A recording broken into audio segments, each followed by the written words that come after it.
Hello and welcome back for day 159. Today we will be reading from 2 Kings 19 and 20, Job chapter 3, and John chapter 18 verses 1 through 18. 2 Kings chapter 19. And it came to pass, when King Hezekiah heard it, that he rent his clothes, and covered himself with sackcloth, and went into the house of the Lord. And he sent Eliakim, which was over the house, and Shebna the scribe, and the elders of the priests, covered with sackcloth, to Isaiah the prophet, the son of Amoz.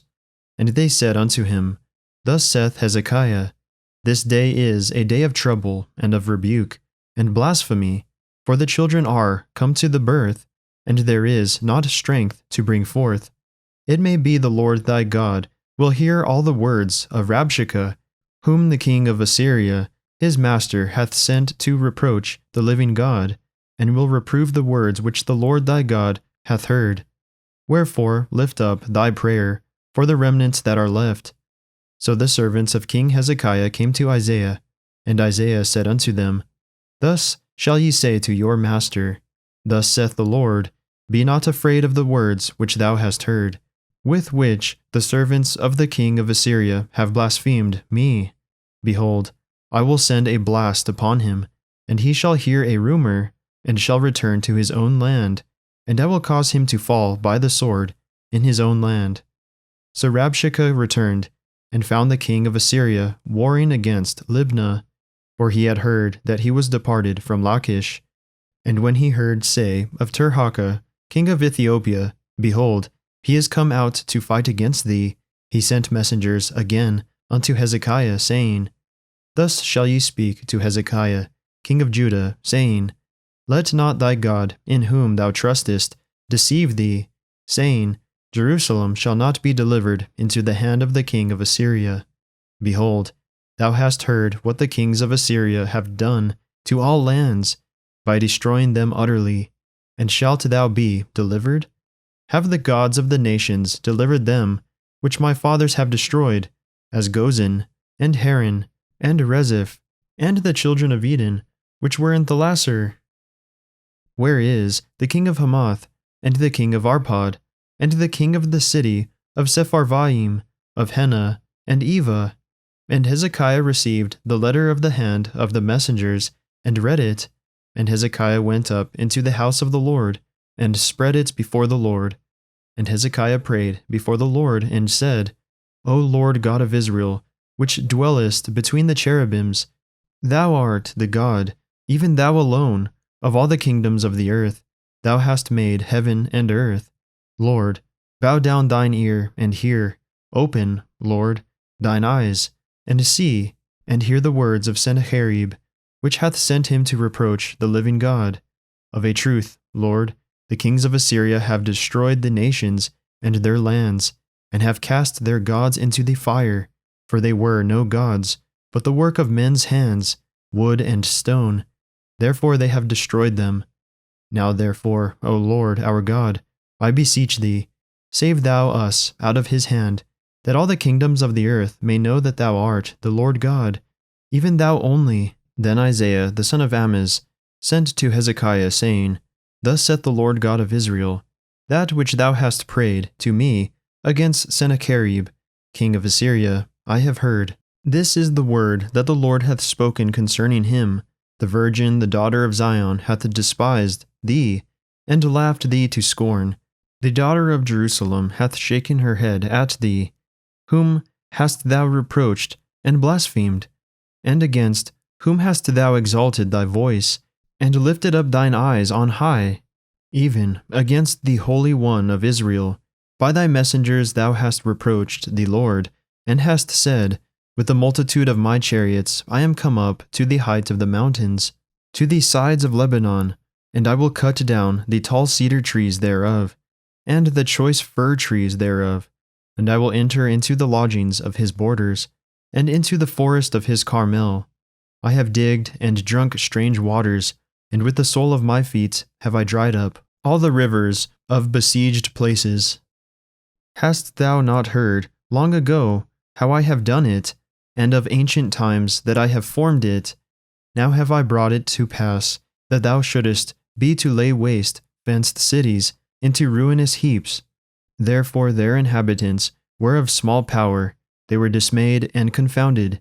They were as the grass of the field, and as the green herb, as the grass on the housetops, and as corn blasted before it be grown up. But I know thy abode, and thy going out, and thy coming in, and thy rage against me. Because thy rage against me, and thy tumult, is come up into mine ears. Therefore I will put my hook in thy nose, and my bridle in thy lips, and I will turn thee back by the way by which thou camest. And this shall be a sign unto thee, ye shall eat this year such things as grow of themselves, and in the second year that which springeth of the same. And in the third year sow ye, and reap, and plant vineyards, and eat the fruits thereof. And the remnant that is escaped of the house of Judah shall yet again take root downward, and bear fruit upward. For out of Jerusalem shall go forth a remnant, and they that escape out of Mount Zion. The zeal of the Lord of hosts shall do this. Therefore thus saith the Lord concerning the king of Assyria, He shall not come into this city, nor shoot an arrow there, nor come before it with the shield, nor cast a bank against it. By the way that he came, by the same shall he return, and shall not come into this city, saith the Lord. For I will defend this city, to save it, for mine own sake, and for my servant David's sake. And it came to pass that night, that the angel of the Lord went out, and smote in the camp of the Assyrians 180,500. And when they arose early in the morning, behold, they were all dead corpses. So Sennacherib, king of Assyria, departed, and went, and returned, and dwelt at Nineveh. And it came to pass, as he was worshipping in the house of Nisroch, his god, that Adramelech and Sharezer, his sons, smote him with the sword, and they escaped into the land of Armenia, and Esarhaddon, his son, reigned in his stead. 2 Kings chapter 20. In those days was Hezekiah sick unto death, and the prophet Isaiah the son of Amoz came to him, and said unto him, Thus saith the Lord, Set thine house in order, for thou shalt die, and not live. Then he turned his face to the wall, and prayed unto the Lord, saying, I beseech thee, O Lord, remember now how I have walked before thee in truth and with a perfect heart, and have done that which is good in thy sight. And Hezekiah wept sore. And it came to pass, afore Isaiah was gone out into the middle court, that the word of the Lord came to him, saying, Turn again, and tell Hezekiah the captain of my people, Thus saith the Lord, the God of David thy father, I have heard thy prayer, I have seen thy tears. Behold, I will heal thee. On the third day thou shalt go up unto the house of the Lord, and I will add unto thy days 15 years, and I will deliver thee and this city out of the hand of the king of Assyria. And I will defend this city for mine own sake, for my servant David's sake. And Isaiah said, Take a lump of figs. And they took and laid it on the boil, and he recovered. And Hezekiah said unto Isaiah, What shall be the sign that the Lord will heal me, and that I shall go up into the house of the Lord the third day? And Isaiah said, This sign thou shalt have of the Lord, that the Lord will do the thing that he hath spoken. Shall the shadow go forth 10 degrees, or go back 10 degrees? And Hezekiah answered, It is a light thing for the shadow to go down 10 degrees, nay, but let the shadow return backward 10 degrees. And Isaiah the prophet cried unto the Lord, and he brought the shadow 10 degrees backward, by which it had gone down in the dial of Ahaz. At that time, Berodach, Baladan, the son of Baladan, king of Babylon, sent letters and a present unto Hezekiah, for he had heard that Hezekiah had been sick. And Hezekiah hearkened unto them, and shewed them all the house of his precious things, the silver and the gold, and the spices, and the precious ointment, and all the house of his armor, and all that was found in his treasures. There was nothing in his house, nor in all his dominion, that Hezekiah shewed them not. Then came Isaiah the prophet unto King Hezekiah, and said unto him, What said these men? And from whence came they unto thee? And Hezekiah said, They are come from a far country, even from Babylon. And he said, What have they seen in thine house? And Hezekiah answered, All the things that are in mine house have they seen. There is nothing among my treasures that I have not shewed them. And Isaiah said unto Hezekiah, Hear the word of the Lord. Behold, the days come, that all that is in thine house, and that which thy fathers have laid up in store unto this day, shall be carried into Babylon. Nothing shall be left, saith the Lord. And of thy sons that shall issue from thee, which thou shalt beget, shall they take away, and they shall be eunuchs in the palace of the king of Babylon. Then said Hezekiah unto Isaiah, Good is the word of the Lord, which thou hast spoken. And he said, Is it not good, if peace and truth be in my days?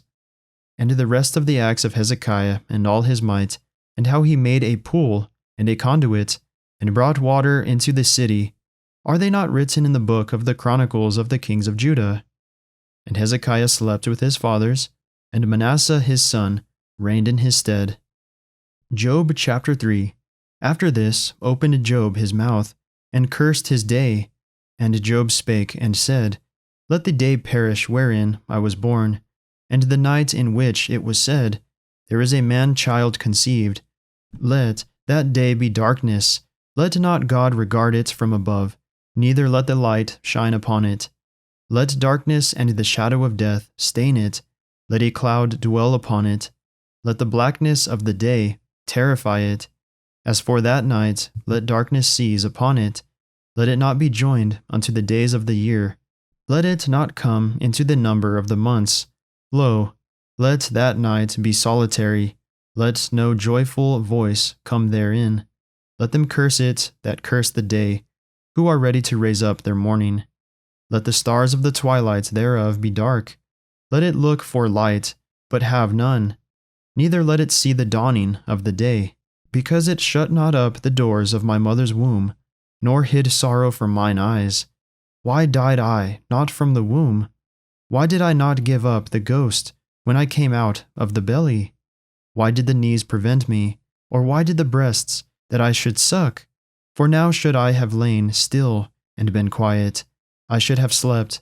Then had I been at rest, with kings and counselors of the earth, which built desolate places for themselves, or with princes that had gold, who filled their houses with silver. Or as in hidden untimely birth I had not been, as infants which never saw light. There the wicked cease from troubling, and there the weary be at rest. There the prisoners rest together, they hear not the voice of the oppressor. The small and great are there, and the servant is free from his master. Wherefore is light given to him that is in misery, and life unto the bitter in soul, which long for death, but it cometh not, and dig for it more than for hid treasures, which rejoice exceedingly and are glad when they can find the grave. Why is light given to a man whose way is hid, and whom God hath hedged in? For my sighing cometh before I eat, and my roarings are poured out like the waters. For the thing which I greatly feared is come upon me, and that which I was afraid of is come unto me. I was not in safety, neither had I rest, neither was I quiet, yet trouble came. John chapter 18, verses 1 through 18. When Jesus had spoken these words, he went forth with his disciples over the brook Kedron, where was a garden, into which he entered, and his disciples. And Judas also, which betrayed him, knew the place, for Jesus oft times resorted thither with his disciples. Judas then, having received a band of men and officers from the chief priests and Pharisees, cometh thither with lanterns and torches and weapons. Jesus therefore, knowing all things that should come upon him, went forth, and said unto them, Whom seek ye? They answered him, Jesus of Nazareth. Jesus saith unto them, I am he. And Judas also, which betrayed him, stood with them. As soon, then, as he had said unto them, I am he, they went backward, and fell to the ground. Then asked he them again, Whom seek ye? And they said, Jesus of Nazareth. Jesus answered, I have told you that I am he. If therefore ye seek me, let these go their way, that the saying might be fulfilled which he spake, Of them which thou gavest me have I lost none. Then Simon Peter, having a sword, drew it, and smote the high priest's servant, and cut off his right ear. The servant's name was Malchus. Then said Jesus unto Peter, Put up thy sword into the sheath. The cup which my Father hath given me, shall I not drink it? Then the band and the captain and officers of the Jews took Jesus, and bound him, and led him away to Annas first, for he was father-in-law to Caiaphas, which was the high priest that same year. Now Caiaphas was he, which gave counsel to the Jews, that it was expedient that one man should die for the people. And Simon Peter followed Jesus, and so did another disciple. That disciple was known unto the high priest, and went in with Jesus into the palace of the high priest. But Peter stood at the door without.